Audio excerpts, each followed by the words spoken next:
I wanted to show you something without wasting your time, but I think it's worth seeing as it's so awesome. As I mentioned before, I've bought a geeetech, there's 3 E's, A20m, which I've since learned was a bargain as I paid this much for it. And that was with some free silent drivers too, which, by the way, I can't use on this printer as the drivers on this printer are soldered on. But more about this printer later because, well, honestly, tell me in the comments, do you want to know more about this printer? Do you want to see anything about building it? Do you want to see anything about using it? Let me know. The point of this video, though, is to show you this. I know what you're thinking. Oh, not another person with that new filament. I know all about that new Hold your horses, because I do not have that new filament. This was made with these 2 filaments, blue and copper. So let me tell you what I believe is going on here. This printer has what's known as a mixing hot end, or at least that's what I'm calling it. It's different to a dual extrusion printer because there's only one actual physical nozzle, but there's 2 extruders. Both of them go into the hot end at the top here, and only one comes out. If you're confused at this point, then that's probably normal, I was too.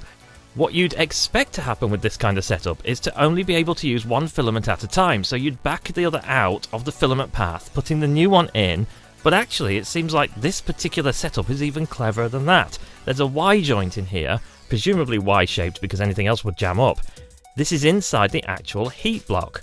And that is why we can mix the colours on the fly, because we can extrude 2 filaments at the same time at 50% of the rate, and they're both melted. Of course, there's bound to be issues with this, isn't there? I mean, it just sounds like trouble. But if you're printing 50-50 like I am here, it works just fine because both of the paths are working constantly, so nothing is going to burn, or that's my concern, that the colour you're not using might burn and stick. We'll find out about that later. But not just that, the 50-50 thing, you also get this effect. You get this effect for free. Why? Well, it seems like there's very little turbulence in the nozzle, I guess. So what goes in just simply merges and then comes out. What goes in on the left side of the nozzle comes out on the left side of the nozzle, and what goes in from the right comes out on the right. You get the idea.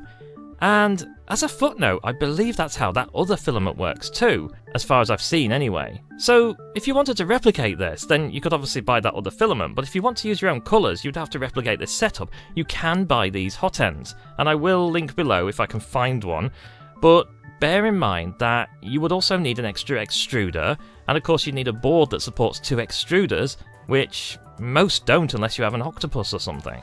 So it could end up being just cheaper to buy the printer like I did on Black Friday sales. So there you go, that is all I wanted to show you in this video. It's a bit shorter than usual, but I hope you found it worth watching.